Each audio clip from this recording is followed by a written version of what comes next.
So hello everyone, welcome to the channel chemistry ज्ञान।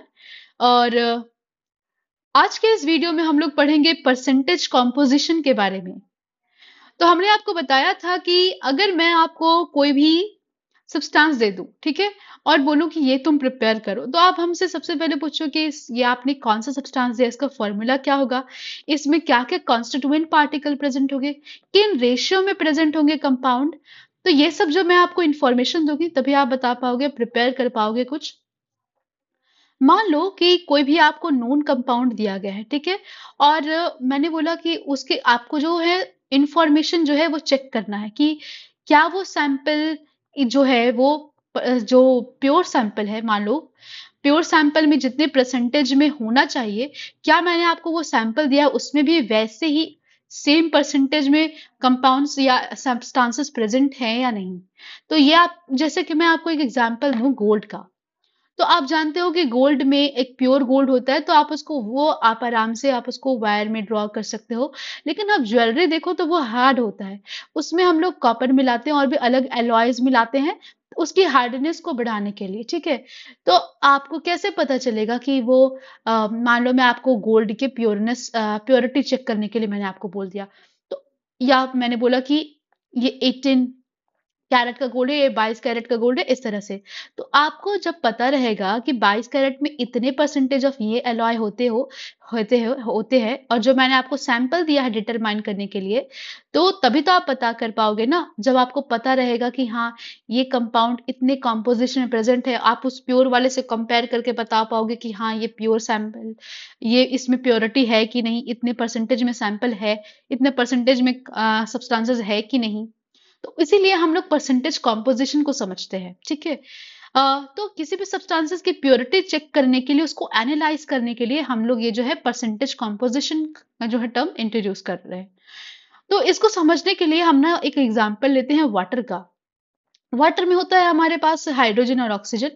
तो चलिए सबसे पहले हम लोग ना हाइड्रोजन कितना, वाटर में कितना परसेंटेज ऑफ हाइड्रोजन प्रेजेंट है और ऑक्सीजन प्रेजेंट है, वो पता करते हैं। इसके लिए हम एक फॉर्मूला यूज करते हैं, that is mass percent of an element which is equals to mass of that element in the compound. मतलब उस एलिमेंट का जो मास है उस कंपाउंड में वो क्या होगा, divided by molar mass of the compound into 100। ये आपका फॉर्मूला है, ठीक है। चलिए इस फॉर्मूला में हम पुट करते हैं वैल्यूज और पता करते हैं। तो पहले हम मोलर मास जो है वाटर का, आपको पता है 18.02 ग्राम होता है। तो हम चलिए शुरू करते हैं कैलकुलेशन अपना परसेंटेज कॉम्पोजिशन का। तो आपको निकालना है मास परसेंटेज ऑफ हाइड्रोजन, ठीक है। तो मास of that element in the compound, मतलब यहां हमें पुट करना है mass of hydrogen in the water. तो हाइड्रोजन कितने हैं, 2, और हाइड्रोजन का एटॉमिक मास कितना है, 1.088, इसलिए हमने यहाँ पर मल्टीप्लाई किया, डिवाइड कर दो molar mass of the compound. तो मोलर मास कितना है वाटर का, 18.02, उससे डिवाइड कर दो इन 200, तो हमारा निकल करके आ गया ये 11.18। Similarly mass percentage of oxygen calculate करने के लिए आप मास, ऑक्सीजन का मास ऊपर में रखोगे और नीचे में जो है कंपाउंड का मोलर मास रखोगे और उसको 100 से मल्टीप्लाई करोगे, तो आपका परसेंटेज ऑफ ऑक्सीजन जो है उस कंपाउंड में वो निकल करके आ जाएगा। अगर दूसरा एग्जाम्पल देखते हैं हम लोग, इथेनॉल का हम लोग एग्जाम्पल लेते हैं, C2H5OH फॉर्मूला होता है इथेनॉल का। अब देखिए यहाँ पर पहले हम लोग कंपाउंड का मोलर मास कैलकुलेट कर लेते हैं। तो कार्बन 2 है, इसीलिए 2 इंटू कार्बन का एटॉमिक मास, और यहाँ पर देखिए 6 हाइड्रोजन है, यहाँ पर 5 हाइड्रोजन और ये एक और हाइड्रोजन 6। तो इसलिए हमने 6 इंटू 1.08 किया है, प्लस यहाँ पर ऑक्सीजन कितना है, बस एक ऑक्सीजन है इसीलिए 16.00 ग्राम लिखा है। सबको ऐड कर दोगे तो आपका मोलर मास जो है वो इथेनॉल का निकल करके आ जाएगा। चलिए अब एक एक करके हम ना इनके मास परसेंटेज कैलकुलेट करते हैं। तो पहले कैलकुलेट करते हैं मास परसेंटेज ऑफ कार्बन। तो कार्बन का जो है वो मास कितना होगा उस, तो ये है 24.2। अब देखिए आपको ना यहाँ पर पूरा जो यहाँ पर कितना कार्बन है, 2 कार्बन प्रेजेंट है, तो एक कार्बन का 12.01 ग्राम है, तो 2 कार्बन का कितना हो जाएगा, मल्टीप्लाई कर दो, क्योंकि 2 कार्बन प्रेजेंट है इसीलिए, तो ये आ जाएगा आपका 24.02 ग्राम। इसीलिए हमने यहाँ पर लिखा है 24.02 ग्राम और फिर डिवाइड किया गया है इसे मोलर मास ऑफ कंपाउंड से, तो इनटू 100 से मल्टीप्लाई करोगे तो ये मास परसेंटेज ऑफ कार्बन निकल कर आ जाएगा। सिमिलरली हाइड्रोजन के केस में भी आपको वही करना है। कितने हाइड्रोजन प्रेजेंट है हमारे इथेनॉल में, तो 6 हाइड्रोजन प्रेजेंट है, तो आप 6 इंटू 1.008 करोगे तो ये आपका 6.048 ग्राम निकल करके आ जाएगा, और इसे मोलर मास ऑफ कंपाउंड से डिवाइड कर दो, मल्टीप्लाई कर दो 100 से, तो ये आपका मास परसेंटेज ऑफ हाइड्रोजन निकल करके आ गया। वैसे ही mass percentage of oxygen calculate करने के लिए आपको यहाँ पर ऑक्सीजन का जो है वो मास कैलकुलेट करना है। तो देखिए ऑक्सीजन सिर्फ एक है, तो यहाँ पर सिंपली हम लोग 16.00 ग्राम लिख देंगे, डिवाइड कर देंगे मोलर मास ऑफ कंपाउंड मतलब इथेनॉल के मोलर मास से डिवाइड कर देंगे और मल्टीप्लाई करेंगे 100 से, तो हमारा यहाँ मास परसेंट ऑफ ऑक्सीजन निकल कर आ गया। After understanding the calculation mass percent of mass, let us now see that information can be obtained from mass composition data. तो अब हम सीख चुके हैं कि हम मास परसेंटेज कैसे निकाल सकते हैं।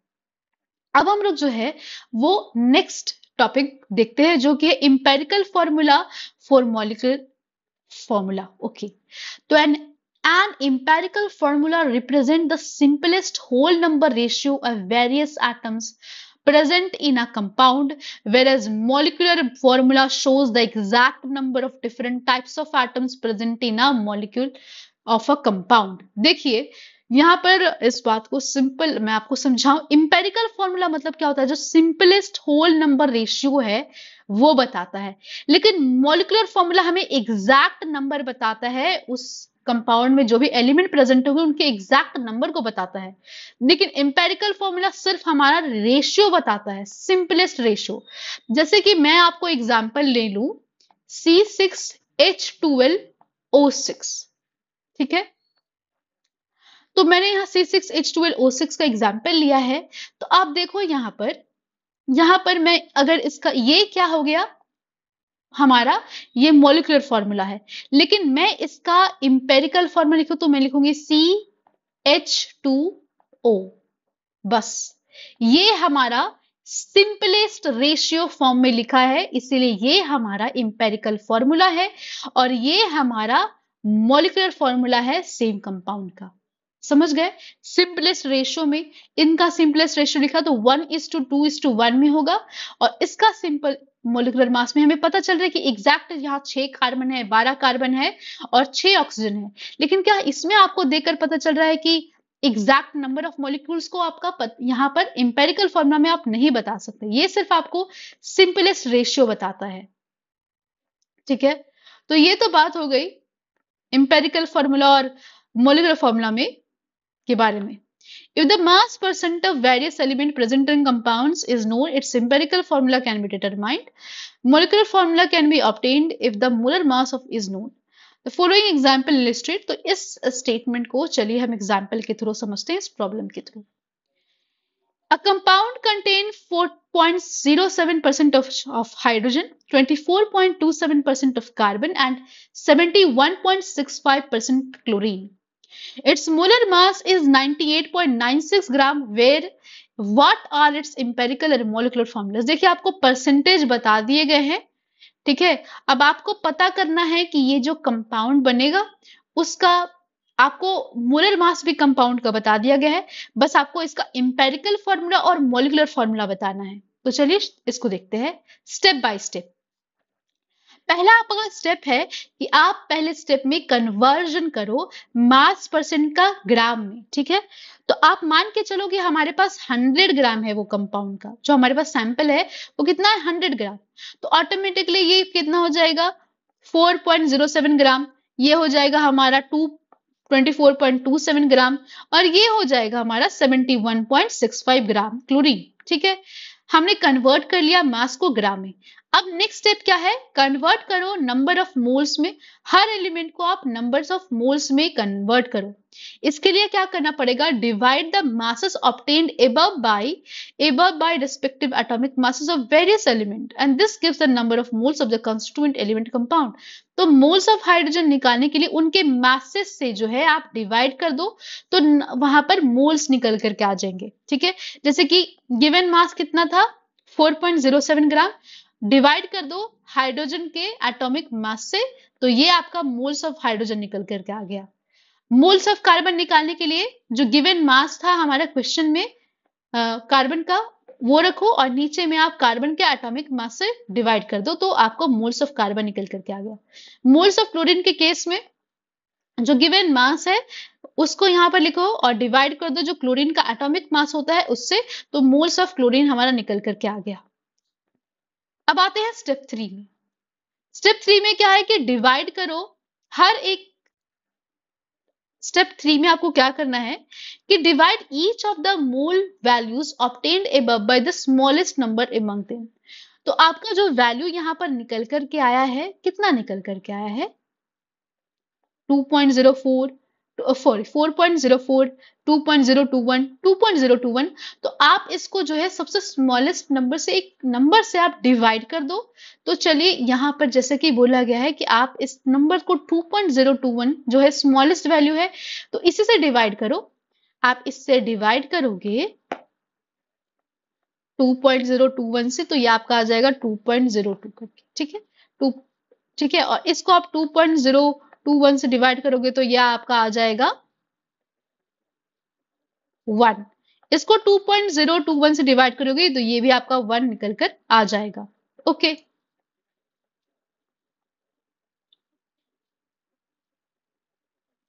सो अब यहां पर जैसे कि मैंने बोला कि आप सिंस जो है हमारा स्मॉलेस्ट नंबर से आपको डिवाइड करना है, तो स्मॉलेस्ट नंबर से आपने डिवाइड किया तो ये आपको रेशियो 2:1:1 के रेशियो में आपको मिला। मतलब हाइड्रोजन का इस टू क्लोरीन इस टू कार्बन इस टू क्लोरीन का रेशियो हमें 2:1:1 मिला। ओके, अब इसके बाद क्या करना है, अगर मान लो कि किसी केस में अगर आपके होल नंबर्स में नहीं आते हैं, जैसे कि यहाँ पर होल नंबर में तो हमारा आ गया रेशियो, होल नंबर में नहीं आया तो उसे आप कन्वर्ट कर देना होल नंबर में किसी कोफिशिएंट से मल्टीप्लाई करके। ठीक है, चलिए स्टेप 4 में देखते हैं कि अब हमने एम्पेरिकल फॉर्मूला लिखेंगे। कैसे लिखेंगे, पहले आपको क्या करना है, सिंबल्स लिखने हैं और सिंबल्स के बगल में उनके नंबर्स लिखने हैं। जैसे कि आप देखो यहां पर कार्बन है हमारा, पहले हमने लिखा है कार्बन। कार्बन कितना है 1, तो कार्बन के पास 1। हाइड्रोजन कितना है 2, तो हाइड्रोजन 2। और क्लोरीन कितना है हमारा, तो क्लोरीन 1। तो इसका इंपेरिकल फॉर्मूला हो गया हमारा CH2Cl। ये जो है हमारा इंपेरिकल फॉर्मूला हो गया। चलिए एक चीज तो हमने फाइंड कर ली, इंपेरिकल फॉर्मूला। अब मॉलिक्यूलर फॉर्मूला कैसे पता करें, तो चलिए देखते हैं। Determine empirical formula mass by adding atomic mass of various atoms present in the empirical formula from CH to Cl. Empirical formula mass is, तो पहले हम empirical formula mass कैलकुलेट करेंगे। बहुत इजी है, देखिए कार्बन है तो कार्बन का एटॉमिक मास कितना है 12.01। ठीक है, प्लस 2 इंटू हाइड्रोजन 2 है तो इसीलिए 2 into atomic mass of hydrogen, plus chlorine 1 है तो plus atomic mass of chlorine. सबको हमने ऐड किया तो ये हमारा 49.48 ग्राम आ गया। अब क्या करना है, जो मोलर मास हमें क्वेश्चन में शुरुआत में गिवन था ना, उसको आप इंपेरिकल जो है हमारा फॉर्मूला मास से डिवाइड कर दो। डिवाइड कर दिया हमने तो ये जो वैल्यू है ना मोलर मास के कंपाउंड का शुरुआत में ही हमें दे दिया गया था क्वेश्चन में, तो इससे हमने इंपेरिकल फॉर्मूला मास को डिवाइड किया है, ये हमारा आया है 2। ओके, अब आप क्या करो कि ये जो 2 है अब इससे मल्टीप्लाई कर दो सबको। तो हमने मल्टीप्लाई किया, जो हमारा इंपेरिकल फॉर्मूला था CH2Cl, इसको 2 से मल्टीप्लाई कर दो तो ये हो जाएगा आपका C2H4Cl2। तो ये हमारा मॉलिक्यूलर फॉर्मूला निकल कर आ गया। कितना आसान था देखिए। तो हमने स्टेप बाय स्टेप देखा कैलकुलेशन करना। पहले हमने क्या किया, पहले हमने ग्राम में कन्वर्ट किया, फिर उसे मोल्स में कन्वर्ट किया। मोल्स में कन्वर्ट करने के बाद हमने उनके रेशियोज में लाए, ठीक है, डिवाइड करके, जो स्मॉलेस्ट वैल्यू से डिवाइड करके उनको रेशियो फॉर्मेट में लाया। इंपेरिकल फॉर्मूला वहां से हमें पता चल गया, और उसके बाद फिर हमने जो गिवन मोलर मास था उससे हमें इंपेरिकल फॉर्मूला मास को डिवाइड कर दिया। नाउ उसके बाद हमने जो है मॉलिक्यूलर फॉर्मूला आसानी से कैलकुलेट कर लिया।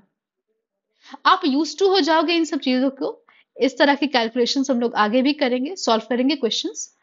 ओके, तो नेक्स्ट जो टॉपिक है हमारा वो है स्टोइकियोमेट्री एंड स्टोइकियोमेट्रिक कैलकुलेशंस।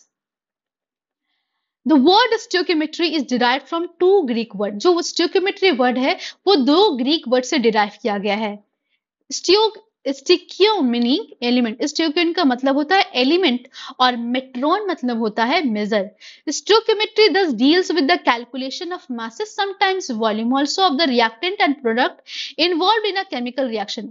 तो स्टोइकियोमेट्री मतलब क्या होता है, स्टोइकियोमेट्री से हम लोग डील करते हैं कि मास का कैलकुलेशन, और कभी कभी जो है रिएक्टेंट और प्रोडक्ट का वॉल्यूम का भी कैलकुलेशन इसमें इन्वॉल्व होता है किसी भी केमिकल रिएक्शन का। So before understanding how to calculate the amount of reactant required or product produced in a chemical reaction, let us study what information is available from the balanced chemical equation. तो ये जानने से पहले कि कितना amount of कैसे calculate करना है अमाउंट ऑफ रिएक्टेंट, कैसे कैलकुलेट करना है कि कितना अमाउंट ऑफ जो है प्रोडक्ट आपका बनेगा किसी केमिकल रिएक्शन में, उससे पहले हम लोग देखते हैं एक बैलेंस्ड केमिकल इक्वेशन को। तो let us consider combustion of methane. Consider करते हैं कंबशन ऑफ मीथेन रिएक्शन का एग्जांपल लेते हैं। तो यहां आप देखो CH4 जो है वो दो यहां पर ऑक्सीजन से बर्न हो रहा है, तो ये हमें CO2 और H2O दे रहा है। तो सिंपली जो है इस एग्जांपल में आप देखो यहां पर एक मीथेन हमारा लग रहा है और दो ऑक्सीजन मॉलिक्यूल लग रहा है। Here you will see methane and dioxygen are called reactant.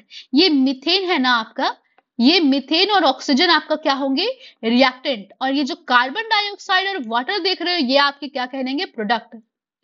अब आप नोट करना कि जितने भी रिएक्टेंट और प्रोडक्ट यहाँ पर दिए गए हैं वो गैस के फॉर्मेट में दिए गए हैं, और गैस को हम लोग लेटर G से रिप्रेजेंट करते हैं, जैसे कि इस रिएक्शन में हमने रिप्रेजेंट किया है G से। वहीं अगर हमारा लिक्विड अगर रहता है, यहाँ अगर हमारे रिएक्टेंट या प्रोडक्ट लिक्विड्स में होते हैं तो हम उनको लेटर L से डिनोट करते हैं, और अगर वो सॉलिड्स में रहते हैं तो हम उसे S से डिनोट करते हैं।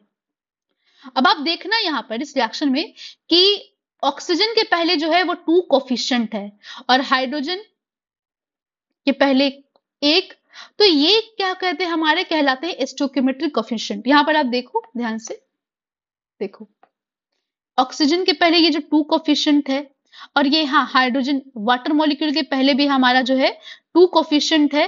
तो ये जो कोफिशिएंट है इनको हम लोग क्या बोलते हैं, इनको हम बोलते हैं स्टोइकियोमेट्रिक कोफिशिएंट बोलते हैं हम इन्हें, ठीक है।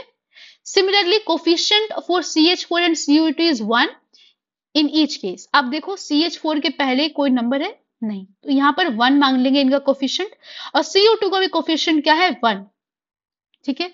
तो CH4 CO2 का कितना कोफिशिएंट होगा, कितना क्या है कोफिशिएंट, 1 है। They represent the number of molecules taking part in the chemical reaction और फॉर्म्ड इन अ रिएक्शन। ये जो हमारे स्टोइकियोमेट्रिक कोफिशिएंट है ना वो रिप्रेजेंट करते हैं कि कितने नंबर ऑफ मॉलिक्यूल्स जो है वो रिएक्शन में पार्ट कर रहे हैं, मतलब रिएक्शन में पार्टिसिपेट कर रहे हैं, और कितने बन रहे हैं रिएक्शन में, ठीक है, stoichiometric coefficient. Now, thus according to the above chemical reaction, जो हमारा केमिकल रिएक्शन हमने अभी ऊपर देखा उसके अकॉर्डिंग जो हम देखे 1 mole of CH4 react with 2 moles of O2। अब देखिए ये स्टोइकियोमेट्रिक कोफिशिएंट हमें क्या क्या इंफॉर्मेशन देता है, ये बता रहा है कि आपका 1 मोल ऑफ जो है मीथेन गैस रिएक्ट करता है 2 मोल ऑफ ऑक्सीजन के साथ, तब जाकर वो आपको 1 मोल ऑफ CO2 और 2 मोल ऑफ वाटर मॉलिक्यूल देता है, मतलब वाटर ये गैस के फॉर्म में, ओके। वहीं आप देखो 1 मोल मॉलिक्यूल ऑफ CH4 जो है रिएक्ट करता है आपका 2 मोल मॉलिक्यूल्स ऑफ ऑक्सीजन के साथ, ताकि वो आपको 1 मोल ऑफ कार्बन डाइऑक्साइड देता है और 2 मॉलिक्यूल्स ऑफ H2O गैस देता है। ठीक है, ये दूसरा इंफॉर्मेशन हुआ। वहीं अगर आप, ये तो हमने मोल्स के टर्म में बात की, ठीक है, मॉलिक्यूल के टर्म में भी हमने बात कर ली। लेकिन अब देखो, आप ना गैस वॉल्यूम लेते हो स्टैंडर्ड टेम्परेचर प्रेशर पे, तो आप लेते हो उसे 22.7 STP वॉल्यूम लेते हो। ठीक है, तो हमने यहाँ स्टैंडर्ड टेम्परेचर प्रेशर वाले वॉल्यूम को कंसिडर किया है, विच इज 22.7 लीटर। तो 22.7 लीटर ऑफ CH4 गैस अगर रिएक्ट करता है तो कितने मोल्स, तो हम मतलब हमारा स्टोइकियोमेट्रिक कोफिशिएंट था, मतलब 2 मॉलिक्यूल्स ऑफ ऑक्सीजन के साथ मतलब हमारा रिएक्ट कर रहा था। तो आप यहाँ पर देखो, सिंपली आप इसको 2 से मल्टीप्लाई कर दो तो ये हमारा हो जाता है 45.4 लीटर। ठीक है, तो वही बताया गया है कि 22.7 litre of CH4 gas react करता है आपका 45.4 लीटर ऑफ O2 गैस, ताकि आपको 22.7 of litre of carbon dioxide gas मिलता है, साथ ही आपको 45.4 लीटर ऑफ H2O गैस मिलता है। वहीं अगर हम ग्राम्स के बारे में, ग्राम्स के टर्म में बात करें तो 16 gram of CH4 methane gas react करता है 2 into 32 ग्राम्स ऑफ ऑक्सीजन के साथ। अब आपको 44 ग्राम ऑफ CO2 मिलता है और 2 into 18 ग्राम ऑफ ऑक्सीजन मिलता है। ये देखिए, आपको ये 2 into इसलिए दिखाया गया ताकि आप इजिली समझ सको। ठीक है, ये चीजें, तो ये बात तो आप समझ गए होगी कि स्टोइकियोमेट्रिक कोफिशिएंट के बारे में आप समझ गए होंगे। और इसी स्टोइकियोमेट्रिक कोफिशिएंट लेकर के हमने मोल्स के टर्म में, मॉलिक्यूल्स के टर्म में, वॉल्यूम के टर्म्स में, मासेस के टर्म में जो है इस स्टेटमेंट को हमने बताया। ओके, तो अब मास के टर्म में, मॉलिक्यूल्स के टर्म में ये सेम चीज वही है अभी जो हमने बात की। अब डेंसिटी इज इक्वल्स टू क्या होता है, मास अपॉन वॉल्यूम। तो चलिए नेक्स्ट जो हमारा टॉपिक है वो है लिमिटिंग रिएजेंट के बारे में।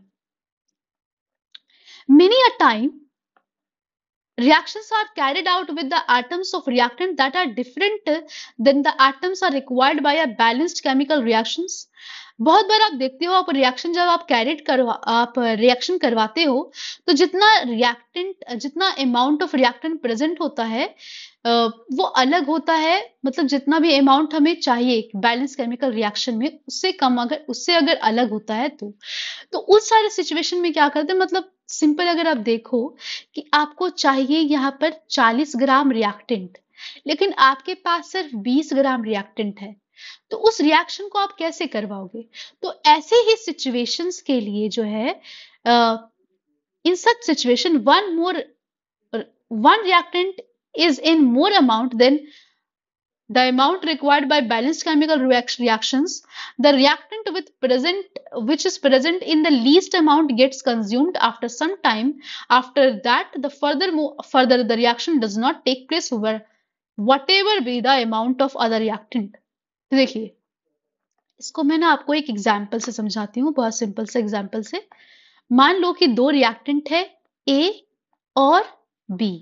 ठीक है, आपका A जो है वो मान लो कि 40 ग्राम्स है और B जो है 20 ग्राम है। रिएक्शन हुआ, आपका प्रोडक्ट बन गया यहाँ पर। ठीक है, लेकिन जो प्रोडक्ट है ना, वो यहाँ पर रिएक्शन होने के बाद देखिए, ये B जो है वो कम अमाउंट में प्रेजेंट, तो ये पूरा कंज्यूम हो जाएगा। लेकिन ये A जो है उसका सिर्फ 20 ग्राम ही यूज हो पाएगा रिएक्शन में। ये जो 20 ग्राम है इसका, वो बच जाएगा 40 ग्राम में से। क्यों? क्योंकि जो ये एक हमारा जो है ये था ना रिएक्टेंट, वो एक लिमिटेड अमाउंट में प्रेजेंट था और हमें प्रोडक्ट बनाने के लिए ये दोनों चाहिए, A और B दोनों चाहिए सेम अमाउंट में। ठीक है, एक तो हमें A और B दोनों चाहिए और ये लिमिटेड अमाउंट में प्रेजेंट है, तो ये जितना रिएक्ट करेगा उतना ही अमाउंट ये भी रिएक्ट करेगा। ठीक है, क्योंकि B यहाँ पर कम अमाउंट में प्रेजेंट था, लिमिटेड अमाउंट में प्रेजेंट था, इसलिए ये भी 20 ग्राम ही यूज हुआ। हालांकि रिएक्शन होने के बाद अब रिएक्शन हो गया, हमारा प्रोडक्ट बन गया। अब हमारे पास B कितना है, 0 ग्राम, और A कितना है, अभी भी हमारे पास 20 ग्राम है A, लेकिन रिएक्शन फर्दर आप प्रोसीड नहीं करेगा। क्यों? क्योंकि आपके पास B नहीं बचा। और इसी को हम लोग बोलते हैं लिमिटिंग रिएजेंट। ठीक है, तो ये है कंसेप्ट आपका लिमिटिंग रिएजेंट का। समझ में आ गया आपको? ठीक है, तो फिर से मैं पढ़ देती हूँ। Gets consumed after that furthermore, उसके बाद जो है आपका जो लिमिटिंग रिएजेंट है, जो सब्सटेंस, जो आपका रिएक्टेंट जो सबसे कम अमाउंट में प्रेजेंट है, वो अगर कंज्यूम हो गया उसके बाद रिएक्शन आगे नहीं बढ़ेगा। ठीक है, hence the reactant which gets consumed first limits the amount of product formed is therefore called limit product, limiting reagent। तो देखिए बी के कारण क्या हो गया, यहाँ पर बी के कारण क्या हो गया, प्रोडक्ट यहाँ पर बहुत कम बना, इसने प्रोडक्ट के फॉर्मेशन को लिमिट कर दिया, इसलिए ये हमारा क्या कहलाया, लिमिटिंग एजेंट।